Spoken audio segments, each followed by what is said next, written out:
ही अत्यंत दुःखद, खेदजनक आणि चटका लावणारी घटना घडलेली आहे। पहिल्यांदा मी अतीव दुःख व्यक्त करतो आणि ज्या हरामखोर दहशतवाद्यांनी हा हल्ला केला त्यांचा तीव्र शब्दामध्ये निषेध करतो।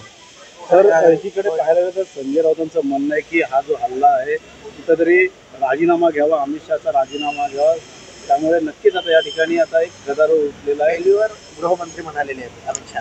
कसं आहे की राऊतांचं दररोज कोणाला तरी राजीनामा मागतात। एक तर दोन्हीकडे सरकार आहेत, कुठलीही काही घटना घडली की त्या संबंधित मंत्र्यांचा राजीनामा। पहिले दुःख व्यक्त करा, खेद व्यक्त करा की आपल्या हा एक प्रकारचा देशावर हल्ला आहे, त्यासंबंधी काही बोला। त्याच्यानंतर तुमचं जे काही पॉलिटिकल नरेटिव्ह काही असेल तर तो करा।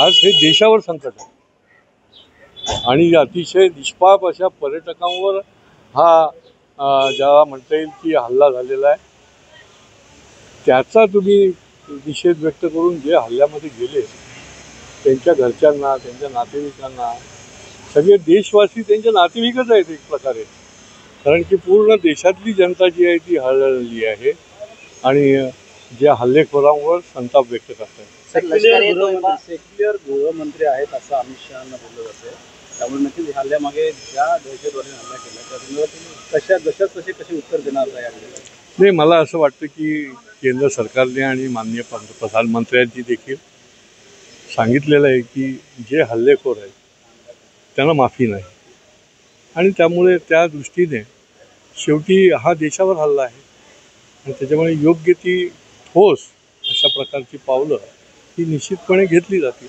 तर हा जो हल्ला झालेला आहे तो पाकिस्तानी संघटना ज्या आहेत, लष्कर तोयबा असेल किंवा त्यांनी याची जबाबदारी घेतलेली आहे की आम्ही हल्ला केलेला आहे, त्यामुळे काय नेमकं नाही, अशा प्रकारचा दहशतवादी हल्ला आणि हा भ्याड पण आहे, देशांतर करून या ठिकाणी तो हल्ला त्यांनी केलेला आहे। मला असं वाटतं की आधीच्या ज्या पद्धतीने सरकारने मुंहतोड जवाब दिलेला आहे आणि दहशतवाद्यांचा बंदोबस्त केलेला आहे, त्याच पद्धतीने मुंहतोड जवाब जो आहे तो निश्चितपणे दिला जाईल अशी मला निश्चितपणे खात्री आहे। दहशतवाद्यांनी पर्यटकांवरती जो हल्ला केला आहे तो त्यांचा धर्म विचारून प्रत्येकावरती हा हल्ला केलेला आहे, त्यामुळे हे जास्त संतापजनक आहे की आता धर्मावर देखील यायला लागलेलं आहे। देशाचंच आहेच आणि त्याच्यामुळे हे अत्यंत संतापजनक गोष्ट आहे आणि म्हणूनच याचं चोख उत्तर निश्चितपणे दिलं जाईल, आम्हाला विश्वास आहे। कारण एकीकडे भाजपने सुद्धा नारा दिला होता बटेंगे तो कटेंगे, हे आता कटेंगेची सुरुवात झाली नाही, हा नाऱ्याचा विषय नाही आहे, हा देशभक्तीचा विषय आहे।